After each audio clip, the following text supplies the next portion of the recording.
Placing your life online. 40% of the planet's population will be connected to the internet by the end of the year. But is the world aware of what's at stake? This is Inside Story.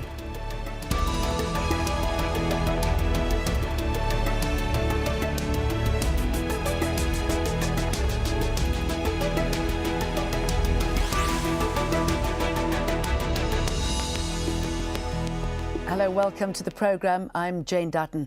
It has made the world a smaller place, but has the internet made the world a safer place? A vast information and communications network used as much by the state as businesses and individuals and all manner of groups and organisations, with a reach growing by the day, along with concerns about state surveillance, security, privacy and exploitation. Events have moved as fast as the internet itself. In 1995, there were just 16 million users, 0.4% of the global population. Now, a new report by the United Nations says some 2.7 billion people are expected to be connected by the end of this year. That's 40% of the population. But access is far from universal. The United Nations says 4.4 billion people have no access to the internet, and 90% of those who are not online live in developing countries. The internet is consistently ranked as one of the top inventions of the 20th century, and let's face it, it's become indispensable. But is it all good? Let's bring in our guests. In Johannesburg, Toby Shapshak, editor and publisher of Stuff magazine, specialising in innovation and technology in Africa. Joining us here in Doha is Nino Kade, CEO of the Qatar-based social media agency Spark Digital and an authority on Google. And in London, we have Gilad Rosner, a digital security expert and researcher at Nottingham University. Welcome, gentlemen. Thank you very much for joining us on Inside Story. Gilad, let me start off with you. What's your response to that UN report and the fact that 40% of the world's population will have access to the internet by the end of the year? Well, it's certainly a milestone to give us a moment to reflect on what it means for the internet to be rolling out. The internet is indeed, as you noted, one of the most important inventions of the 20th century. And it's good to compare it to other large inventions of that kind, such as the telephone. The internet is ultimately a communications medium. That's what is at its beating heart. And so the question of its import is about how important is communications in the 21st century. And clearly, it has a tremendous impact on all of our lives. Toby, quite extraordinary numbers for both the haves and the have-nots. Quite remarkable, and I think the internet as the great communication network that it is a moot point. It is by far one of the greatest things humanity's come across. But when you combine that with the other great invention, which is the mobile phone, you have an entirely different dynamic. There was a statistic years ago where people love to quote it, saying that Manhattan had more phone lines than all of Africa put together, all of the now 55 countries. And it was probably true. It's unnecessary now because we have mobile communications, and a mobile device is much more suited to the challenges of Africa. More people in Africa have a cell phone than have access to electricity. So the scale of the problem is quite significant. But once people are on the internet, they have access to all of the great things that the internet makes possible, as well, of course, as just good old Facebook and Twitter, which is a great source of news and other information. But what we're seeing is very clever uses of the very basic technology in Africa, so-called feature phones, which are really quite rudimentary. They use 2G technology, maybe 3G if they're lucky, and the kinds of things that you can do with these devices to get people just basic information about farming, about a dairy farm or raising cattle or raising crops. The kind of basic information that you can communicate to people alone is making significant changes in Africa. So a lot happening in Africa. Nino Kade, if I can get back to that UN report, what do you make of the figures and how exciting is this information in your field? Oh, I think it's very exciting. The internet, as one of the other guests has just commented, is a great communications tool. It's also a great tool for information gathering, for doing research. So people, if they have a physical ailment, they can go online through their phone or through a laptop and be able to self-diagnose or have an idea of what other people have felt when they had a similar ailment. It's also a great tool for commerce. Companies around the world, large and small, individual startups, can create a product, create an app, and be able to market it to essentially the entire world that's on the internet. Let's take a moment to look at exactly who is online and where. Well, according to the group Internet World Stats, there are more than 1 billion people using the internet in Asia. The figure in North America, for example, is 270 million. It's 167 million in Africa and just 24 million in Australia and the surrounding region. But look now at internet access. It's available to almost 80% of people in North America and 2/3 of the population in Australia. Remember, Asia, as we said, more than 1 billion users, but the internet only covers around 1/4 of the country. Then there's Africa. As of last year, just 15% of the continent had access to the internet. Toby, Africa is clearly lagging behind. What is the problem there? Well, there are multiple problems, and let's just check from the very basics up. Energy is a significant problem. During his trip earlier this year, there was a very interesting development. Barack Obama pledged $7 billion to help just with power supply. So that's one of the key problems that people face in Africa. We're looking at entry-level phones like the Nokia 105 that has a 35-day battery life and costs about $15. So nothing fancy in that area. That's the kind of device that finds a lot of purchase. So when you've only got that kind of device, it's very difficult to conceive of people coming up with a WhatsApp or a WeChat or an Instagram. The kinds of services that are being run are tremendously basic but very rich. For a dairy farmer to move from being a subsistence farmer to an abundance farmer is a matter of 10 liters of milk a day. And with that increase, by knowing how to be a better farmer, by knowing how to look after your cows, by knowing about the gestation periods of cows, it has enormous impact for the farmer involved. So rolling out a fiber network in Africa is particularly difficult. There's no infrastructure. Traditionally, there's been very little landline infrastructure, but putting up cellular towers is much easier. You can run them using diesel generators or solar power. So providing broadband, providing wireless broadband or the internet as we know it, to people is definitely a mobile solution. People call Africa a mobile first continent. My contention is that it's a mobile only continent. People will experience the internet for the first time on a feature phone, and simply that people can't afford having a desktop computer or a laptop or even a tablet, notwithstanding the cost of providing that data to people is still very high, and the cost of the data alone is iniquitous. So it does create, as you were saying, a divide between the haves and the have-nots.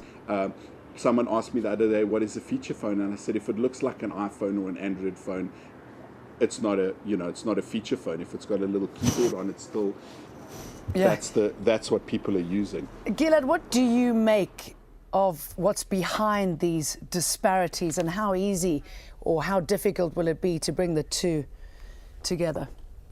Well, the trends mirror other economic trends, and so it's unsurprising that wealthier nations have greater degrees of access and growth of technology industries and the technology itself. And so it seems to me that over time there will hopefully be more interventions, shall we say, to provide more infrastructure and to create more of a foundation for more IT and telecommunications services to grow in these areas, as you call them, the have-nots. These mirror larger trends that are not easy to displace, as we see in other forms of industry. So I think we can probably expect going forward in time that wealthier nations will continue to have a great deal of advantage as regards the internet industries, Sure. Because they can continue to pay for both the infrastructure but also the brain power that creates the wonderful ecosystem of applications and technologies that we have come to enjoy. Nino, in developing countries, I should imagine that this is a fantastic business opportunity. If you provide cheap computers, provide cheap phones, it's wonderful product placement, isn't it? I guess you could say that. What I was just thinking of is that Google announced a product or Project Balloon, actually Project Loon is what they called it for short for balloon, where they're going to be flying balloons in different parts of the world, beaming down 3G internet access for free over a period of time, and trying to see what kind of uptake they get from that, and that will expand the internet to quite a few people. But it'll be interesting to see how the project goes and if it really does get rolled out. Now, two of the driving forces behind the growth of the internet are price and the ability to get online on the go. Over the past 4 years, the UN says the average cost of internet access has dropped by more than 80%. And mobile internet plans are even cheaper, making it the most popular way to connect now. By the end of this year, though, the UN estimates there will be some 6.8 billion mobile cellular subscriptions, almost as many people as there are on the planet. Gilad, again, the mobile phone, just the fact that it is mobile, like the tablet, that's going to push connectivity quite dramatically, won't it? Sure. So it's easier to add capacity in wireless than it is to add capacity in wireline. And this is why you see such growth and why it's easy to have more devices than there are humans. So you have more, because each person can have more than one subscription, and we hear a great deal of people having multiple devices, that they watch television with their iPad on their lap and then they go to their desktop machine. And obviously wireless allows you to have an experience on the internet that is untethered to any specific location. That's its nature. And so as handset and mobile device costs drop, more people can get them, more people can collect more than one device, and then they can hop onto the net. And because of historical investments in telecommunications infrastructure, the costs of getting people online continues to drop as well. But adding more subscribers at the wireless level is going to be easier than rolling trucks and hooking up people's wires at their homes. Nino, do you think this hyper connectivity that we're looking at or that we're experiencing is a good thing or a bad thing?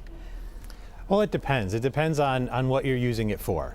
So if you look at the basic uses of the internet, if you're using it primarily for productive things like communicating, information gathering, etc., that's a good thing. If you're using it primarily just to entertain and watch a lot of videos and things along those lines, then maybe not so much. Then it's time to, every now and again to turn off the device and go outside. Toby, what do you make of that? Are we losing ourselves or just getting ready for the next intervention? Well, I think what we've happened, I mean, a useful analogy, I don't know if I conveyed it earlier, is that a whole lot of undersea cables have arrived off the coast of Africa at multiple points. So suddenly we have an abundance of broadband coming into the continent. And what you need from those pipes coming into the coastline is fiber optic networks delivering it into the center. And then you need the last mile, which of course, fulfilling that using cellular technology is infinitely easier and cheaper. It's not a cheap enterprise. Vodacom, the largest cellular network in South Africa, for instance, spends 7 billion rand, that's about 700 million rand a year, building up its existing infrastructure to match with demand. So it's by no means cheap, but there's some very clever systems around Africa. There's some organizations that buy the cell phone towers, run the cell phone towers, and merely lease the capacity and the airtime to the cellular operators, which might be a more efficient way of doing it, because then multiple people could get access to these base stations. But what you're starting to see is people beginning to experience what the internet is like. And there's a kind of rule of thumb around internet use, and it takes about 5 years from when people start using the internet to get to the point where they are happily shopping on Amazon or eBay and very happy to give their credit card. When you move that paradigm into something like a mobile device, a lot of people, if I ask them, are you on the internet? They say no. And I say, do you use Facebook? And they say yes. So there's not even an awareness that the services they're using are the internet per se. But once people become accustomed to that, they become accustomed to the kinds of things you can do. Without a payment mechanism, people say, well, how is e-commerce going to take off in a place like Africa? Well, as it so happens, according to The Economist magazine, 80% of the world's mobile money transactions are happening in East Africa because, of course, of Kenya's M-Pesa payment methodology. You can do everything with M-Pesa that you can with any other payment system. You can pay school fees, you can buy groceries. I'm told you can even bribe customs officials. So the ecosystem is developing, but it's very specifically developing around the mobile devices and what you can do with the mobile devices. And it's quite interesting to me that people find clever ways around them. There are a whole bunch of people who charge cell phones or buy battery packs. There's solar power solutions that you're seeing coming across in a lot of places where people can lay by or buy the device, charge their neighbors a small amount, and recoup the cost of buying this device with helping other people in their village or nearby charge their devices while at the same time giving themselves electricity. Let me throw that to Nino, because you've been nodding there, and I know that you're a specialist when it comes to e-commerce and how to exploit it. Oh, well, one of the great things when the internet first started in the States in the late 90s, one of the arguments we used to hear quite often was you don't need bricks and mortar to have a store, to create an online storefront and sell products. With the shipping infrastructure in the U.S., it's easy to deal with that as well as with the commerce solutions. But when you go into different countries, the challenge is there. Sometimes people accept Bitcoin, for example, or if you create something like a song or a video or a software program, you don't need to physically mail anything. It can all be done online. An interesting thing that we saw just recently was the Palestinian developer who pointed out a flaw in Facebook. And he obviously makes money from developing online. Gilad, you were shaking your head there. What are your comments about this and the sort of impact that it's making economically? Well, I mean, the internet is a connective tissue of society, and a lot of the changes that we see and what are the possibilities are a reflection of the fact that humanity is becoming more digital. As you go backwards in time, the amount of digital connectivity between people, either interpersonally or for their commerce, it decreases, and as you go forward in time, it increases. And so to your point about whether this is good or bad, it's neutral. It's like a hammer. You can build a house or you can build a weapon with it. The internet is a large set of heterogeneous technologies that are brought together to ultimately connect endpoints and to have processing in the middle as well. For commerce, obviously, it's very disruptive, as we've seen a lot of disruptive business models, such as the Amazon model, and new and interesting models. The gaming market, where you can gift people different things in the gaming market and pay for it. These are things that don't exist in the physical world, and so we have these non-physical goods now that the internet is enabling people to use. So the impact is huge because it opens up all kinds of new avenues for payment, it opens up new avenues for value, it opens up new ways for people to create product, be they the ephemeral products of software or be they the hard products of consumer goods. Sure. The internet is this amazing enabling technology, and one of the lovely things about it is we can have some sense of prediction about where it's going to go and about the impact that's going to have, but it's very, very open-ended. It's one of the core qualities of the internet is this openness in the sense of the protocols. You don't need to excuse pay me a interrupting fee. you. Open to Sure. certain abuses. I mean, we've been talking about the benefits of wider internet access around the world, but there are, of course, concerns too over privacy and identity theft, access to pornography and online grooming. Now, revelations by whistleblower Edward Snowden have raised new concerns about state surveillance. Leaked documents revealed that the National Security Agency in the United States had been working with technology companies to influence the way data is encrypted online. Encryption protects things like online transactions and email. In some cases, the security agency inserted so-called backdoors to give them access to private communications. When not working with companies, the NSA has hacked into their servers to get encryption keys. That's given them access to some of the world's most widely used methods of encryption. We also learned about PRISM, which is said to allow the NSA direct access to the servers of companies like Google and Facebook. Nina, I mean, clearly this information, when we find out what the NSA had been up to spooked the world. Has this spurred some sort of security renaissance in companies like Google? I can't speak for Google, but what I can say is that people are now that they're more aware to the tracking that's going on. Well, there's two groups that do tracking. One is the governments in different countries, and the other are companies that want to sell you a product. But with regards to that, people are now looking at ways to use technology to defeat technology. So you're seeing things like the Tor browser and other revelations that have come out on how you can do more secure encryption and feel a little bit better about whether or not you're going to be tracked. Nino, do we Gilad rather, do we open ourselves up to exploitation the minute we log on to the computer? That's a great question. As Nino mentioned, this question forks in two paths. One is the issue of law enforcement, and the other is the issue of the commercial world, non-law enforcement, the private world monitoring you. So you can argue that the law enforcement has a very specific mandate, and that is to protect. And so taking them out of the question for the moment in terms of exploitation, so we would have to wonder about what do we mean? Are we being exploited, for example, when you go onto Amazon and you loiter on a page looking at a book that seems interesting to you, and then you decide not to buy it and move over to another page? Amazon knows how long you spent on that page, what book, and where you went next. So one side of that is that by watching you and learning about your preferences, they can recommend books for you that would be more to your liking. The other side of it is that it is creepy or invasive to know that somebody's looking over your shoulder at the things that you are looking at. So it really is, depending on your point of view, there's at least two different stories there. Sure.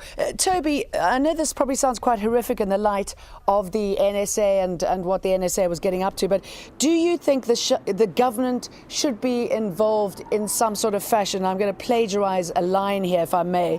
It's a question posed on the internet. Who would we trust to protect the 9-year-old girl in Gansu province, China, from pornography? Google or the Chinese government? Well, I think it's both. And you know, I've found myself in the last 10 or 15 years, whilst having conversations about the internet, reminding people that it's never the technology that does bad things to other people, but people themselves.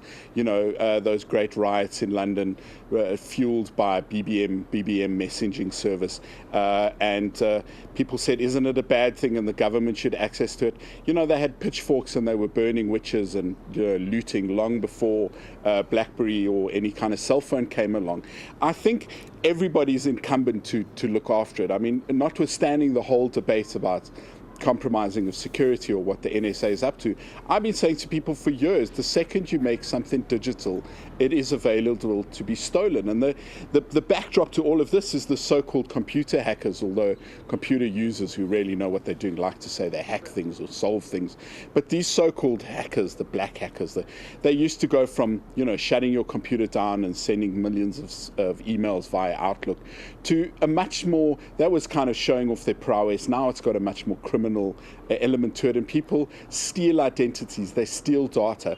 I have no secrets from the NSA, and you know, frankly, if anyone's reading my email, they could at least do the service of replying to it, the abundant email I get every day. But the thing I say to people is never store your passport, a picture of your passport or your passport number, your bank details, because that's the kind of stuff that the black market buy and sell. And actually, there's a value associated with a passport from a certain country, plus a credit card number of different values for Visa, MasterCard. In fact, there's even numbers for very low ICQ numbers. So if you were an early ICQ user, you got a very short digit, etc., etc. But what I'd really like to focus on is how the internet can change, or access to information change things. The World Bank likes to quote a figure of, for every 10% of broadband penetration in a country, it increases per capita GDP by 1.4%. And I don't know, it's a somewhat disputed figure, but nonetheless, you can really see